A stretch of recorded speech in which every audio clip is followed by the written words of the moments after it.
The following lore, included in Lost Notes Groupies, is based on personal histories of sex, drugs, and rock and roll from the previous century.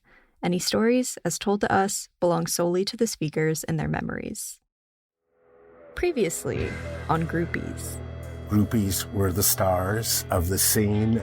That was my dream. Hanging around on Sunset Strip, being glamorous, wearing Lurex tube tops and giant platforms. These are women that are talented in ways that are maybe not being told always.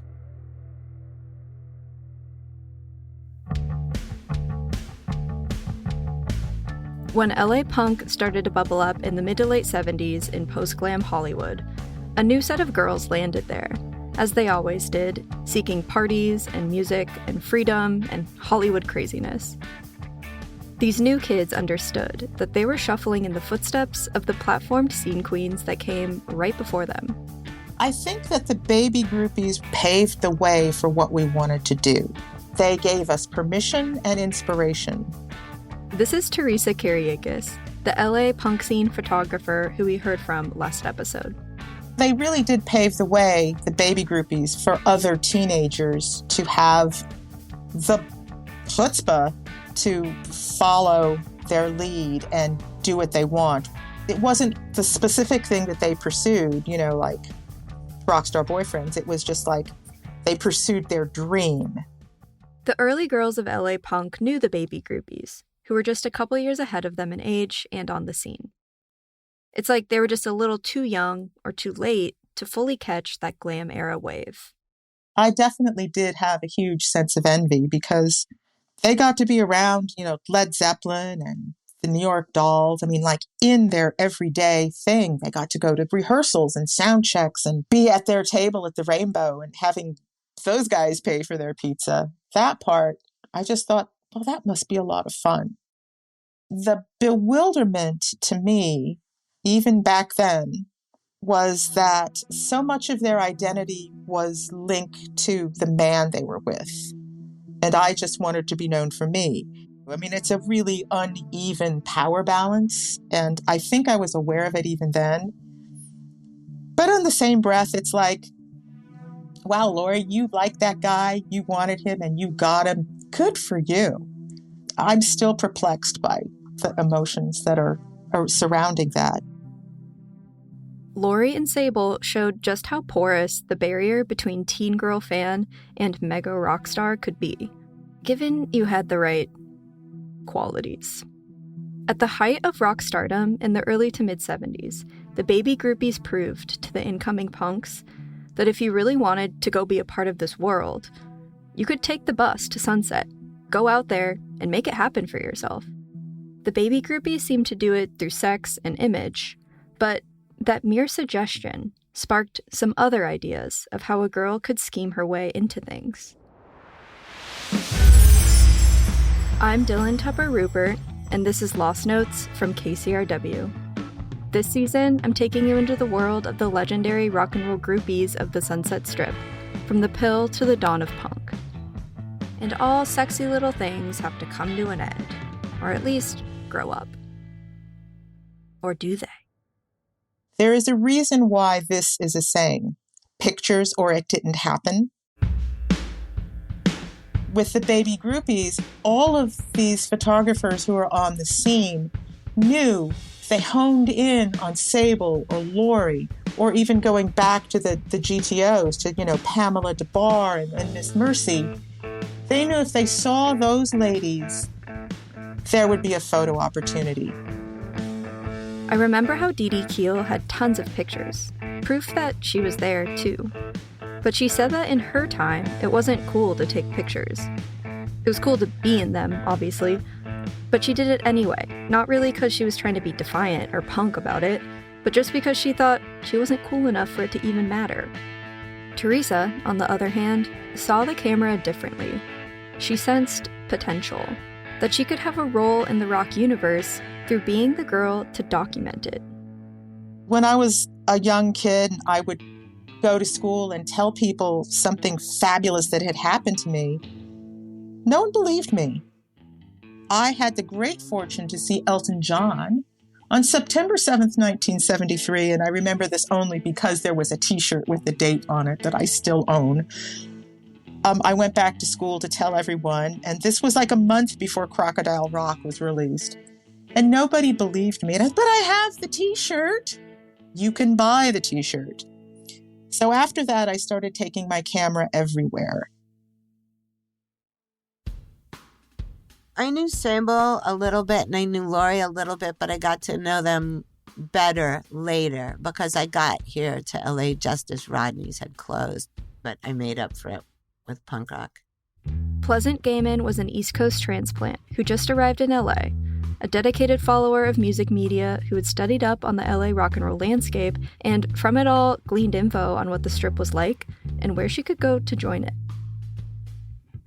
I identified as a groupie when I was younger, but I wasn't like, for fame fucking. It was more like I liked rock and roll and I wanted to be around it, But I admired like the hardcore Rodney's groupies. They were fucking awesome. They were fashion icons and they were doing whatever they wanted, and they had very good taste in music.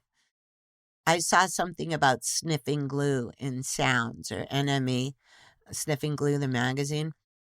I was like, I could do that. And so I told my mom, who was like a legitimate magazine writer, for years. I said, hey, Mom, I'm starting a magazine. And she looked at me and just like, she already thought punk was, quote, quote, a phase. And she said, you have no idea what it takes to start a magazine. And I said, yes, I do. And 2 weeks later, Labotomy came out. It ran from 78 to 82. Teresa and Pleasant soon met on the Strip and found kindred spirits in one another. Restless ones who were ready to crack into the scene.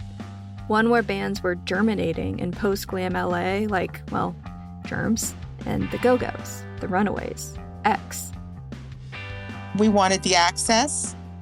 We started a fanzine, so we would have some leverage. Like, we can make you the cover of our fanzine. And then we had a day with somebody, and we got free tickets to shows, and we got free records to review. We learned how to market ourselves. We learned how to sell advertising. We were inadvertent teenage entrepreneurs. And that was punk rock. Part Mad Magazine, part Sniffing Glue from England, and part Rona Barrett's gossip column, they started Labotomy, the brainless magazine, in 1978. But everyone just called it Labotomy. It became one of the most important early punk scenes as it chronicled this rising scene coming up from the ashes of glam rock. They profiled David Lynch when Eraserhead came out. They interviewed X, Germs, Blondie, The Cramps, The Go-Go's, Billy Idol. They sold it at local record stores, and the scene started to pay attention to what was in it and who was guilty of daring to make it. I reviewed a Runaways show at the Whiskey, and then I went on and on talking about what an idiot Kim Fowley was. What did you say? I don't remember exactly what I said, but I think I was calling him pompous and an idiot, pretty much. So he called me up at my mom's house on the landline, and he threatened me, and he's like, Pleasant, I can sue you for everything that you have. And I said, no, you can't. I don't have anything. And he said, I know you have a typewriter. I'll take that.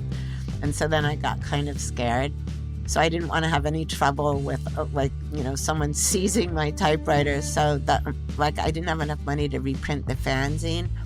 So I took a bus with a scissors and just went to every store that it was in and just cut a square out of the You page. cut out the negative part of Kim Oh my God.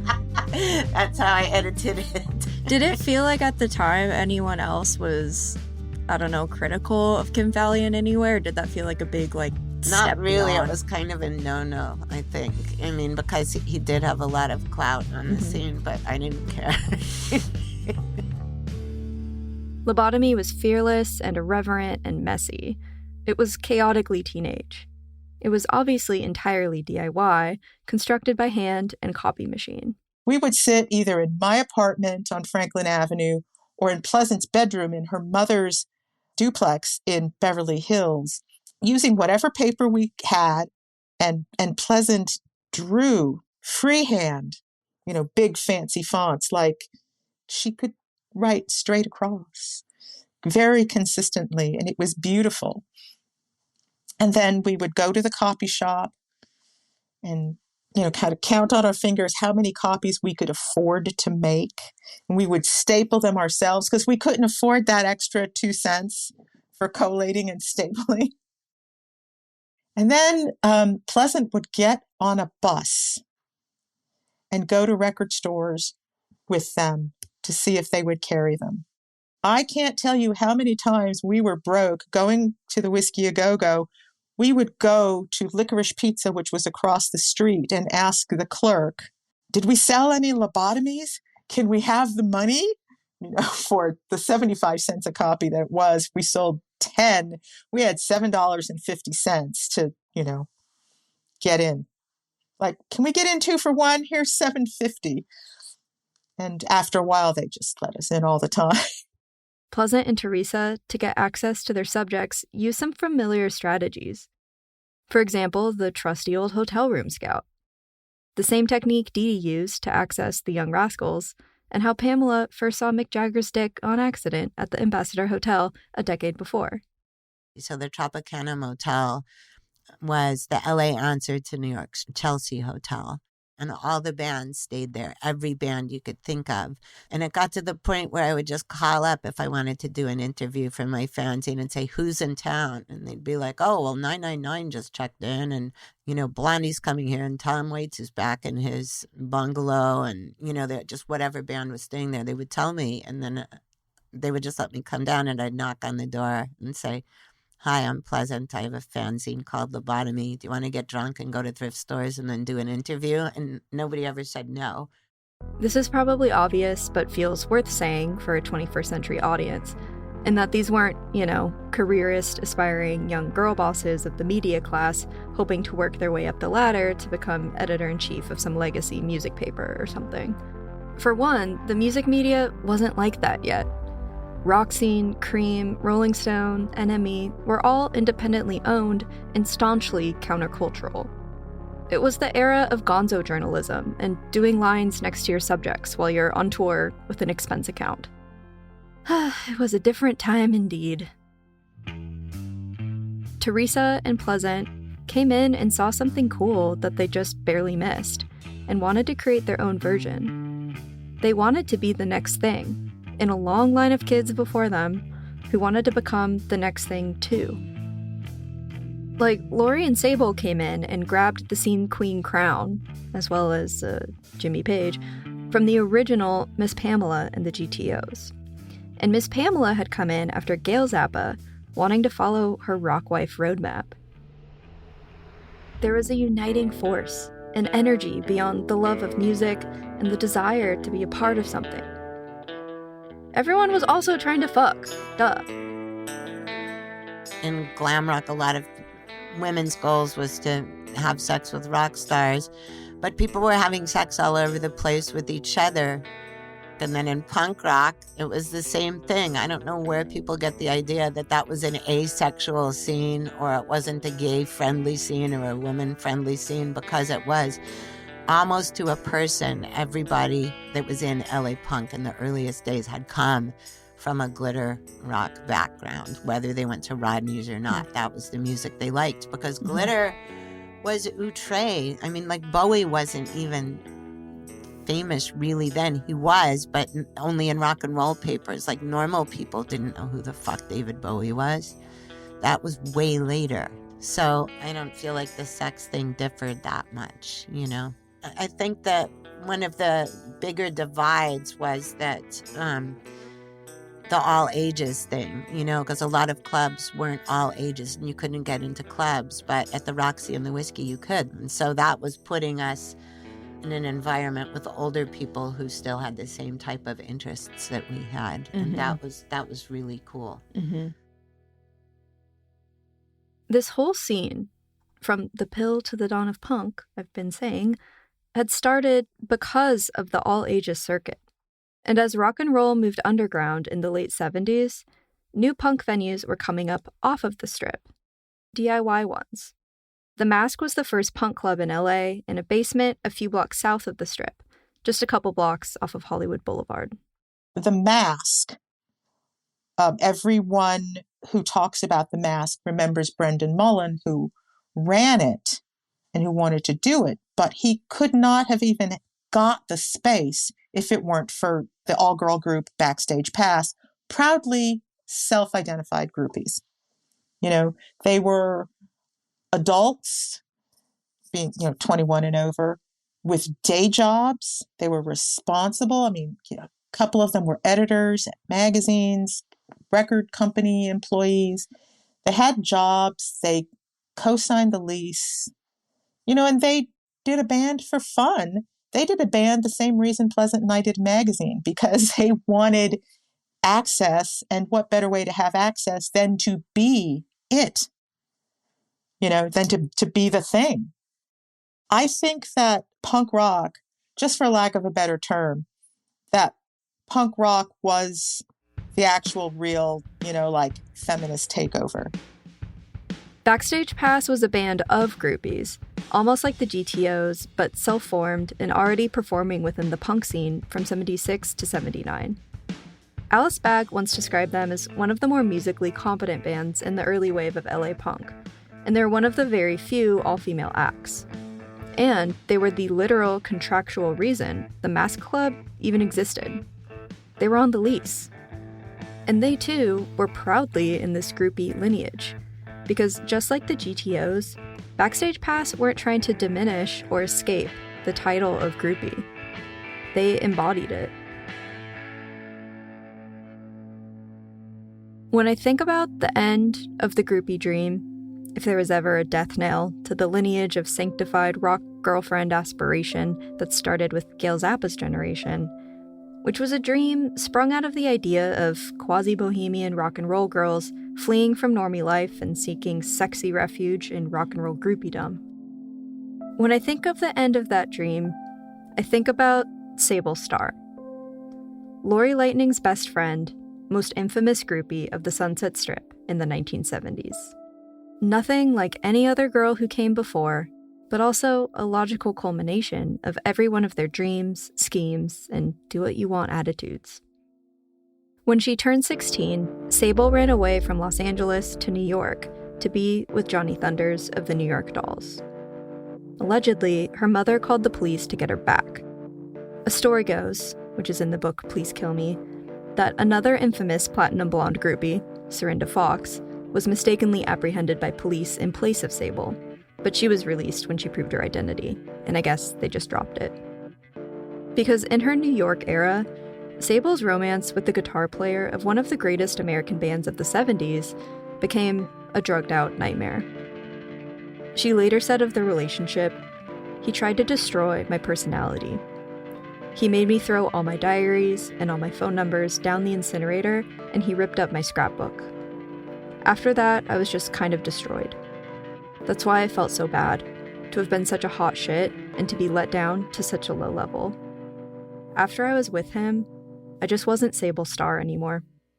He really destroyed the Sable Star thing." There's no debating that Sable Star was a girl who chased what she wanted to the extreme. She was an extreme groupie, on the vanguard of both glam and punk, and she took all that the rock scene offered her to the max. Sable's legendary boyfriends were extreme too. They actually built legacies on being extreme. Iggy Pop, Sable Star's ex-boyfriend, Pleasant's too, by the way, once wrote a song about Sable. It's on his 1996 album, Naughty Little Doggy, though it's been taken down from most streaming services. 2 decades after their relationship, he wrote these lines about her. "I slept with Sable when she was 13. Her parents were too rich to do anything. She rocked her way around LA till a New York doll carried her away." When she died of brain cancer in 2009 at the age of 51, Sable had been living outside of Reno, dealing blackjack for work, and playing golf for fun.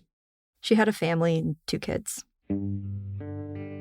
I think her legacy, as wild and uncomfortable as it may be, survives in ways that she herself didn't get to enjoy or defend. ways to which Teresa can testify as a witness to the whole era of punk as it unfolded after Sable left Los Angeles for the New York Dolls, and the punk scene that came in right behind her. Punk would not have been possible without the Beatles, the Michigan scene, the Stooges and the MC5, and all of the groupies that came before punk. The Beatles, because they came together organically and they wrote their own stuff, and they struggled in sweaty nightclubs in Germany before coming back home, the conquering heroes. The Michigan scene, because they did not care who they offended, and they were probably really happy that they did offend. And the Groupies, because you can be a band, but if you have no fans, if you have no following, if you have no support, then you would stay in your garage. There would be no aspirations. There would be no inspiration. There would be nothing. It would just be sedentary. You know, you'd be sitting there, uninspired.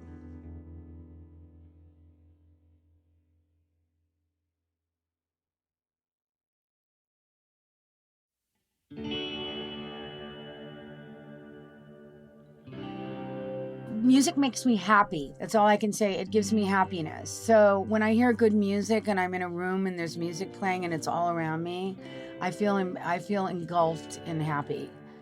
Like whenever I'm sad or I'm anything, I put my headphones on. I just go deep into music. Like this morning, I was having like real anxiety. I had to put my headphones on. And I was listening to Guns N' Roses, believe it, November Rain. I was like listening to November Rain as loud as can be in my head to get out of my head because I was nervous. When I visited Lori Maddox at home that one gloriously sunny afternoon, she was nervous about sharing her story on tape. She's told it before and she's gotten mixed results, like religious vitriol even. She was worried mostly that she wasn't telling us the right stories with the right words to be understood the right way. And then I was like, am I going to be able to do this? I always get really nervous because I don't know what I'm going to say, or maybe I'm just like rusty or old, or I mean, I don't know. Maybe my brain's not here anymore. Who knows? But when Lori talks about what it felt like to be 14 years old, to be there and to be in the center of it, and what her dreams for herself were, you can feel it too. It's as real as anything. You know, it's like you go to the strip and I get this sense that like so much felt possible for you. You're young and you're suddenly in this incredible world. What exactly felt possible for you? All of it. I felt like, you know, I'm a person of manifestation, and I've always been a manifester. So I felt like the sky was the limit for me in Hollywood, and I could become a movie star. And that was it for me. Like Hollywood was the stepping stone for me. I didn't go there to sleep with rock stars. That was never it. But I got caught up in it. And, you know, so when you sort of get off track of what your original goals were, you understand, and then somebody wakes you up and redirects you, I realized I needed to be redirected, and I didn't know how to go back to school, so I went to work. Before Lori met Jimmy Page, she was a freshman in high school, going to her after-school acting classes with dreams of breaking into the entertainment business. But it just never really manifested. And I was trying, and then I was in that Hollywood scene for a while and meeting all the people that were going to make your career happen, but didn't, you know, directors and producers saying they're going to do this and that for you, that never really do. But it just ended up not being my path. And I feel like I could have been an amazing singer, you know. It's sad. I still sing. I mean, but I don't. I sing in the shower. I don't, but when I sing, it makes my heart blossom. I think your destiny is your destiny. I don't think you can, you know, I think you walk through this life and, you know, everything unfolds, and I don't know how to explain my destiny, but I think that I've always had an angel on my back and I've always felt special. And now I really feel it. Lori has that perspective that everything happens for a reason, that the people in your life are put in your path for specific purposes at just the right time. Even Bonzo.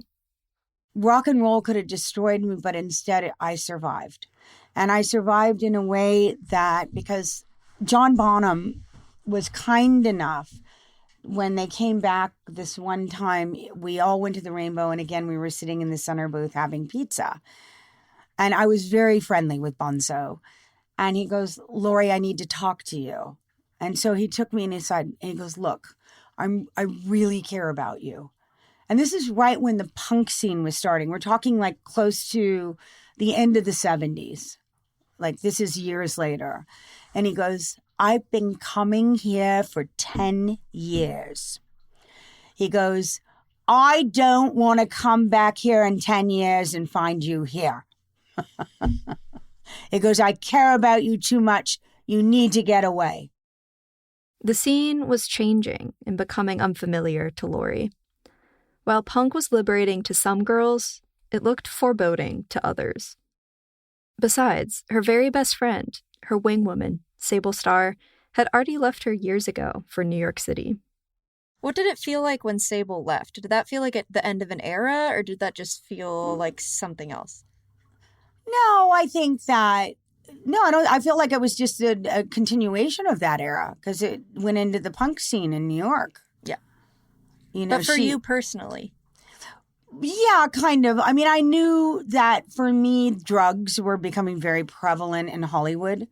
And it was the beginning of the punk scene, and there was a lot of heroin and a lot of everything. And I just knew, I think Bonzo was 100% correct because people were dying. And people were getting addicted and on and on and on. And I knew that that wasn't for me. And if I stayed there, I would be dead. So I knew that he was right. And so from that day forward, I went straight into Beverly Hills and got a job in retail. And that was the next part of my life. And he saved my life. Literally. Once the groupie path started showing dangerously diminishing returns, Lori split the Sunset Strip. Still, her name, her image, became cast in amber as one of the classic famous groupies. Even though the full scope of what the term came to mean, she didn't identify with. There's a lot of it that I didn't understand because I would never go hang out backstage and give a blowjob. That wasn't me. That I never had to do that. That's why I felt different. Yeah. You understand? Right. So right. I didn't understand that side of it. Yeah. So it felt like there was maybe I felt special. So I felt like I was, I was invited Chosen. in. Chosen. That's a good word. Yeah. Yeah. I mean, And, you were in a way. I was. Before I met Lori Maddox, the real human being, I knew her as Lori Lightning, the icon. One of the many things I loved about the real-life Lori was that, like I said, she knew her legend preceded her. And it seemed like she kind of made it that way. Because Lori was a part of the picture. Many pictures. And she looked outrageous and stunning in all of them, you have to admit. Whether or not you think a 14-year-old should have belonged there. But Lori Lightning is also part of something bigger than the pictures. I don't know how many classic rock history tomes her name has come up in, or if she knows the exact number either, but she's in a lot of them. Because she belongs to rock and roll mythology. And that's in large part because, well, she dared to say so. That she belongs in that history. Do you see yourself as a legend of the time? Definitely. I mean, I think all of us are. I think we're all really special. I think Sable, Pamela, me, BB, all of us were, we were at a time that, of course, we're icons of that era because there are only so many characters that are photographed like that. And yeah, I mean, it was a really important time in rock and roll. So I think we were the muses of, the musicians that, they needed us, obviously. So I don't know I think that it wouldn't have been the same experience if we weren't all there for them. You know, so there's something to be said about that. Yeah. I mean, I'm in 37 rock and roll books. I have to mean something, right? Right? So many people that come into Hollywood, doesn't matter what aspect of it you go into, I think they get wrapped up in their being told they're great or they're this or they're powerful, or I think they get wrapped up in it. I never did. I really stayed on the earth. I think that's it, honestly. I can look back on it now and go, wow, I did a lot of cool stuff, but I just am who I am. I happen to be lucky enough to follow my dream and not have anybody try to sidetrack me. I just kept going in the direction I wanted to go in. Dee Dee's legacy isn't a well-known chapter of the famous history of rock and roll scandal like Laurie's has become, or inscribed into the Laurel Canyon canon like how Pamela wrote her own story. At least not yet. I mean, Dee Dee has the material, a whole binder of laminated stories and diary entries about her time working at the whiskey that seem primed for the memoir treatment. But when you ask other women who were around on the Strip if they knew Dee Keel, everyone in the community knew it was the women who got things done. The Whiskey A Go-Go. Sure, Elmer Valentine, Lou Adler, Mario Maglieri. It was their money, it was their muscle. But who ran it? Dee Dee knew who to trust, who to listen to, who to book. She very kindly let me book a bunch of Monday nights for local bands. And it was 82, or it must have been 1982, but she let me book this relatively unknown girl group, the Bangs. And I put them as the opening band for The Last and the Salvation Army. And I put together this show, and it's gained its own legs as a legend. Like the first time anyone saw who would become the Bangles play on a big legitimate stage. Dee Dee's legacy is singular, but her origin story is pretty familiar to other rock and roll girls of her generation. I remember when I was about 12 and 13, 14, and I was like, what I really wanted to do was marry someone like Mick Jagger. I wanted to marry a rock star, and I wanted to tour the world.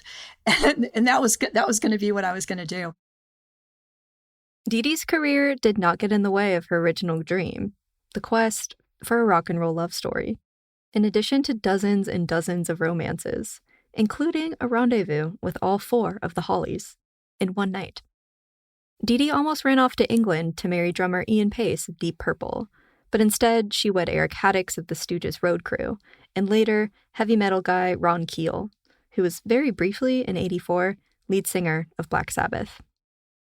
But her longest-lasting relationship was the one she shared with her boss, Elmer Valentine, while she reigned beside him at the Whiskey A Go-Go for nearly 13 years, as she also became a mother of 6. That entire era, she never kept her finger off the pulse of the Sunset Strip.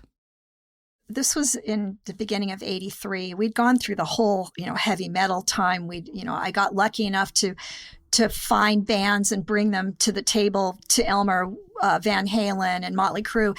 He didn't know anything about any of that genre, and he wasn't into it at all. But I started to really embrace it. I thought, man, this is cool. This is fun. This is like a circus every night. They're all dressed crazy. They've got crazy hair. They've got crazy costumes. This is fun stuff. Dee Dee wasn't just booking hair metal bands. She helped them explode. She got A&Rs in front of multi-platinum acts like Rat and Motley Crue. She was unofficially managing Van Halen in the late 70s. She even booked them bigger shows. Not at the Whiskey, at stadiums. All the while, she stayed upstairs, loyal to Elmer in the Whiskey A Go-Go offices, until it became clear that the rock and roll business on the Strip was slowing down. And Elmer said one day, we're not getting what we used to get, and he said we're gonna shut down the office, and you and we're gonna go to the Roxy, and we're gonna have an office upstairs, and it was like literally a little hole in the wall, And I looked around and thought, oh, this isn't going to be good. We both knew that was going to be the end of it. And it really was. So I didn't stay. That was about maybe end of 83, heading into winter. Yeah, that was it for me. When I left the whiskey and then I toured the world with a rock band, and then when that was over, I found myself sitting at a crossroads. Okay, here we are. Most of my kids were grown up, but I still had 2 little ones. What am I going to do now? Time to put the boots on, get on a horse, and let's ride. And she rode off off of Sunset. As for Elmer Valentine, he built a successful portfolio of clubs on the Strip, many of which Dee Dee had a hand in. She was instrumental in the opening of the Rainbow in '72, and when he opened the Roxy in '73 with Lou Adler, he gave Dee Dee a profit share. Dee Dee's close with her family, her kids are successful in real estate, and they all live close by. Later in life, she went back to college, and that's when she started another career, working in the public school system as a detention officer, which she said she was naturally really great at, because she knows firsthand what it's like to be a kid with a rebellious streak. The kids in some way reminded her of what she was seeking when she went headfirst into the music scene. Adventure is totally it. Yeah. But not to say that I was a Peter Pan. I always wanted to grow up. I wanted the adventure, and in a way, maybe in a way I never did grow up. I don't know. I didn't see the world the way that my family had set it out in front of me, even though I really wasn't made to walk the path of success, so to speak.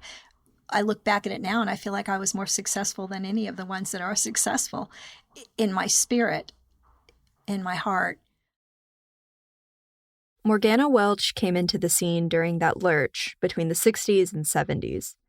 She hit the Strip right as she was graduating high school, considering whether or not to go to college.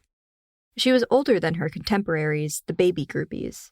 She was on the cusp of adulthood, and she had a vision for it, one that she had the gumption to see through, even if no one else around her really had the foresight to help her build out her dream. I'm getting older. Yeah, I was like pushing 18. And, the parties, yeah, they were fun. But now, my friends are getting serious and getting careers. And so I started like, what do I want to do? I was very fascinated when I'd go to the recording studio with different musicians. And I thought, wow, I would really like to produce records. I would really like to be a recording engineer. So somebody suggested that, maybe I could go to disc jockey school and start there. And maybe I would learn some of technical things, which I didn't. And, I ended up getting kind of discouraged. I think I stayed in disc jockey school long enough to be able to pass my FCC license. But then there was I really wasn't interested in going into radio. Morgana was the only woman in her radio class, and she soon became disappointed that it wasn't what she imagined it would be, a cool portal to becoming an important behind-the-scenes gear in the music machine. So she pivoted and had another idea to turn her interest in audio production into something more individually her vision. Something she could build, develop, own, make from scratch. And then I got this idea to create a design for a recording studio. So, yeah, I had studied Egyptology, and I had this concept that a pyramid-shaped recording studio would gather the sound up, send it up to the vortex of the top of the pyramid, and then it would cascade down, and maybe this would be a very acoustically interesting way. So yeah, I had this great idea. I drew it out, and I met with these lawyers who just kind of dared me. Like, we'll back you if you could get somebody like a Led Zeppelin behind you. A friend of mine was working where Led Zeppelin was rehearsing, and I waited. I just waited for them to come out, and Peter Grant was there, So as soon as I saw him, I handed him my proposal. He probably threw it in the trash. He gave me some look like, who the hell is she? But, whatever. I was going to try it. But nothing happened from it. I'm sure it went to the garbage. I was kind of embarrassed afterwards. But, I did hear somebody did actually do a pyramid recording studio a few years later. So I kind of wonder if they took my idea or they just had it too. Morgana's experience of Greater Hollywood was that the formula of being female, fearless, and fully available was a pretty successful one, but only for a specific set of opportunities. Morgana's recording studio idea, it had legs. But, as cliche as it is, the men with resources only cared about her legs. I mean, it goes to the casting couch type of thing. You go through Playboy. For women at that time, sex was the door opener. So yeah, I did that. I tried out for Playboy twice because people in the business told me that if you get a Playboy shoot, then you can probably get in to be an actress. And I had some people that were telling me that's the way I should go. I should take dance lessons, vocal lessons, keep up with modeling, and that was going to be my foot in the door. But that became creepier and creepier. It didn't feel good. It didn't feel right. I wanted to be taken seriously intellectually and not just for my looks. And, in the mid-70s, there was just no way that door would open. Morgana was grasping at any possibility to build a life around music, but she kept feeling like she was striking out. Here's how she wrote about it in her diary. I'm feeling more and more disconnected with life on the Sunset Strip. I suppose in my mind and heart, I was traveling on a path that would lead me to love, but is leading nowhere. The Hollywood rock and roll scene is changing too. I'm not sure if it's because I'm now 20 and my teenage years of sowing wild oats is slipping into an evanescent abyss. Certainly disco has crapped out a chunk of the music scene, but it seems that the music business in general is in a transition state. I'm not sure what's next. I guess things cannot stay the same, although it would be nice to find a particular groove and maintain that. So what's next? Marriage? Spinsterhood? Who knows?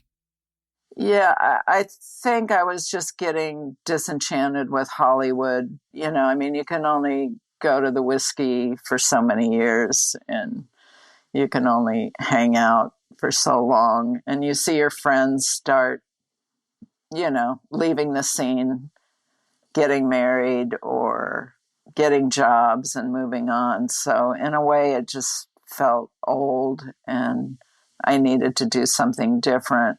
She married a guy named Bill Pratt, the singer in this band Fresh Start. I thought maybe that would be the way I would get validation, and maybe that would be the way I could find my way in the business. It did the exact opposite. It made me want to get away from musicians. And then I wasn't really sure where it would go for me, but I just felt like once I had my foot in that world in that capacity, that more doors would open. But instead, they all closed. My husband didn't want me to go to gigs with him because he was still cheating on me. And, so then I became basically barefoot and pregnant. I got pregnant pretty quickly and was just left at home, while he continued with his life that didn't change at all. For example, Morgana writes in her memoir that he was on acid at home when she was at the hospital delivering their child. To Morgana, he represented the greatest of her Hollywood disillusionments. He too seemed to be an embodiment of these changes to the rock and roll lifestyle. I really believe like around 80, when cocaine was king in Hollywood, people were dropping off and dying, overdosing, changing personality-wise to where, you could see the end of the era. You could see that things weren't as sweet and people were having problems. And that's kind of when I pulled back. And then especially when AIDS hit Hollywood, that was the big change too. You know, that was like the killer of one night stands and sexual freedom. So that was over. Morgana ended up charting a creative path for herself as an artist and a writer. Her self-published memoir, called Hollywood Diaries, is a collection of stories from her absolutely riveting years on the Sunset Strip. I personally read it in a single sitting by a hotel rooftop pool in LA. Unfortunately, not the right house. I'm so sorry, but they make you buy a day pass to go there now. There's a story I really love in the book. In 1983, Morgana and Laurie were no longer frenemies. They were buds. And one night, they decided to hit the strip together for old time's sake. So they went out to the Whiskey A Go-Go, and because it was 1983, they went to see Poison. And you know what? They had a great time. They loved it. Neither Morgana or Laurie ever developed a taste for punk. Actually, they both kind of hated the whole thing. But Morgana, despite it all, never gave up on her love for rock and roll.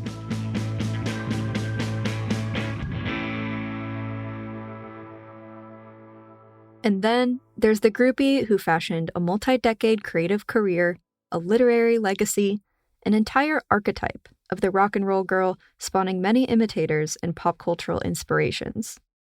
The one and only Miss Pamela Des Barres. About 20 years ago, maybe even a little longer, I said, I want to make a living being me. I know that's a lot to ask, but that's what I want, Lord. That's what I want. And it has actually happened. I do make a living. I pay my bills being me. Sometimes it's selling clothes I collect. Sometimes it's these shows, my writing workshops, my rock tours. I make a living being me. And it's because of my life back then. And I appreciate it. I really do. Pamela offers rock tours of Hollywood, and she teaches memoir writing workshops for women, and of course, appears in every other rock doc about the era. She's published 6 other books and co-written more. But before she found her professional groove in the late 1980s, she, like many around her, were growing weary of the Sunset Strip scene in the 70s, as she was trying to figure out if growing up meant she needed to grow out of her rock and roll life. She was still grouping to an epic degree, but frankly, she was looking for her diamond ring exit. I wanted out of the scene. I was seeing Keith Moon a lot and talk about wild. Oh my God. But I loved him. I really cherished our relationship. And he was a real beau. He was a very important beau of mine. And at the same time, I was seeing Waylon Jennings. It seems like they would be different from each other, but they were very much alike. Waylon could hold it together better, but so when I met Michael, my ex-husband, it was just the right, perfect time. I was ready to get out of that scene I'd been in for quite some time, like 9 years or something I'd been, right? And that's how it worked out. As the scene skewed off-puttingly younger, it offered Pamela few clear paths for permanence. The GTOs failed to launch her into her own rock stardom. Jimmy Page ditched her for Laurie. And her forays into the acting side of Hollywood, both from her own attempts to break into the film industry and from dating TV star Don Johnson, didn't really grant her refuge from her rock and roll problems. For one, Don Johnson, 22, dumped her for then 14-year-old Melanie Griffith, with whom she's friends today. So when glam landed in LA, Pamela was lured in once more by the siren song of British accents, and she met Michael Des Barres, frontman of Silverhead. The guy who, by the way, first showed Jimmy Page the Polaroid of Lori Lightning, accidentally, perhaps, sabotaging Pamela's relationship. But despite the irony, the heart wanted what it wanted. Pamela's British rocker husband wasn't just a legend to her, she was a legend to him. Yes, he loved the GTOs, and he was thrilled to meet me as well. I felt totally equal to him. I met Michael, and we fell in love, and that was that. And soon, she would become a legend to a lot more people when she started compiling all of her diaries into a manuscript for her very first memoir, I'm With the Band. Writing the book was amazingly cathartic, and it happened because I was doing interviews with people. People started to interview me because they realized I had been there. The GTOs, they started, like Stephen Davis wrote the first Zeppelin book, and he interviewed me. And at the end, after he got all my stories, he said, you should write your own book. And I just started writing it.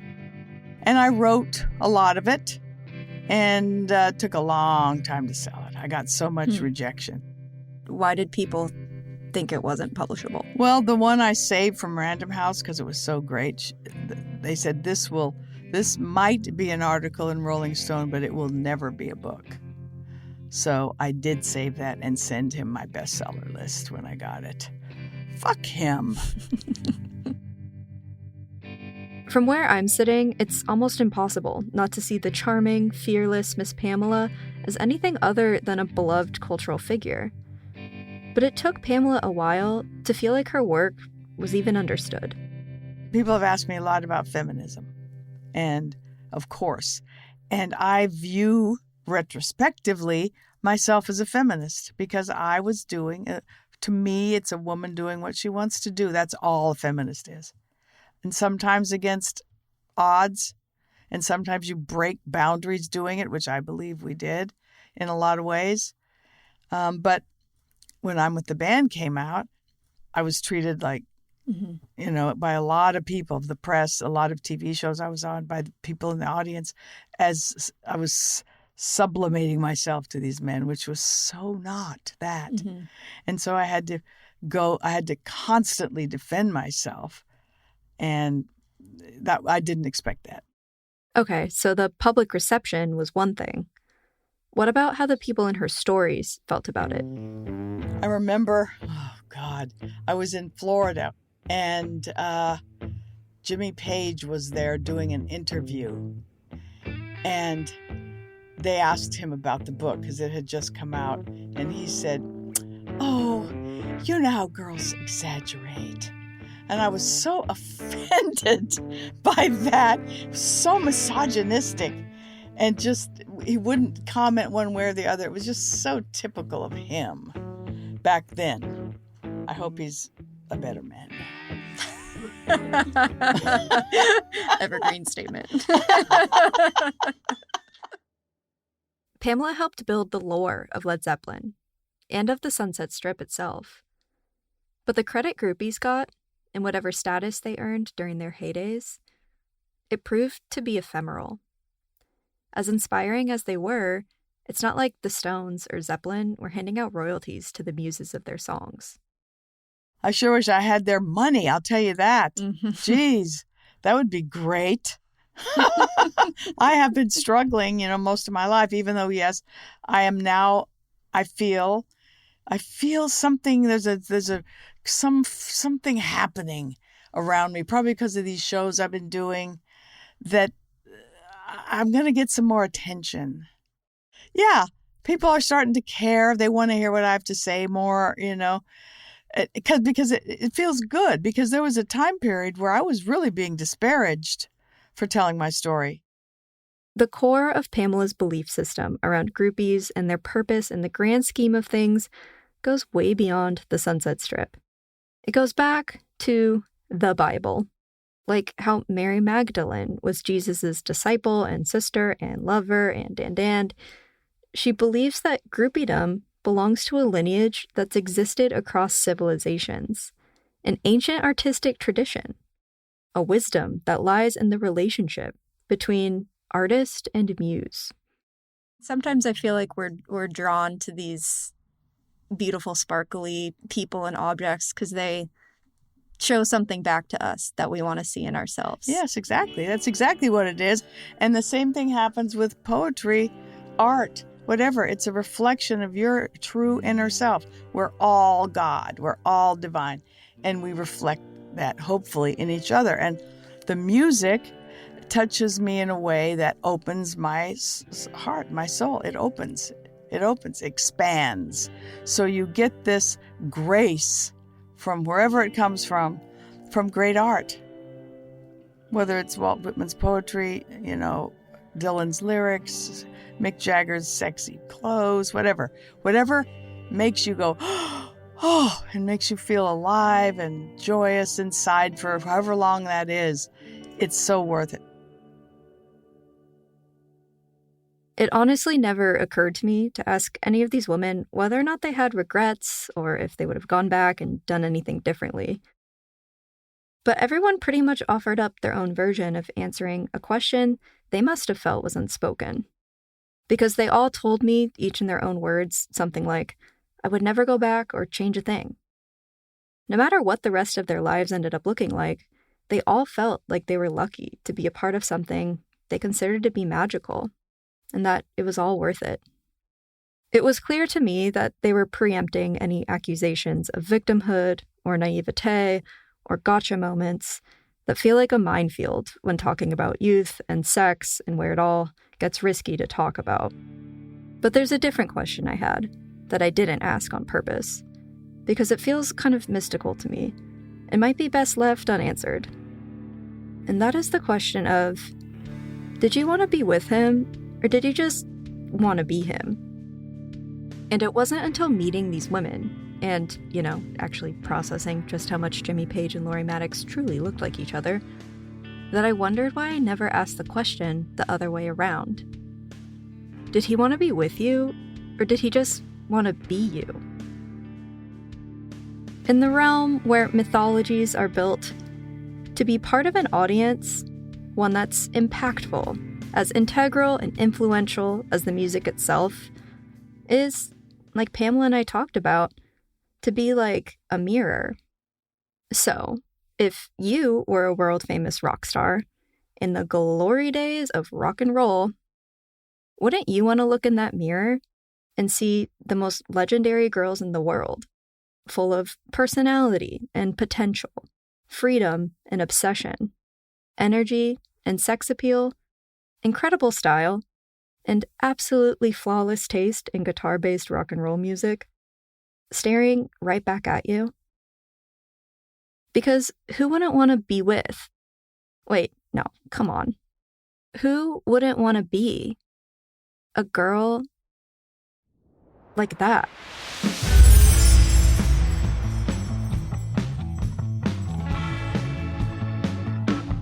From KCRW and Golden Teapot, this is Lost Notes Groupies, Women of the Sunset Strip from the Pill to Punk. This season was created, written, and executive produced by Jessica Hopper and me, your host, Dylan Tupper Rupert. Executive producers from KCRW are Gina Delvac and Arnie Seipel. The executive producer for Golden Teapot is Lauren Redding. Our senior producer is Michael Catano. Our supervising producer is Alexandra Nelson. Our research producer is Jessica Calvanico. Sound design and mix is by Michael Hardman. Score and original music is from Carmen L.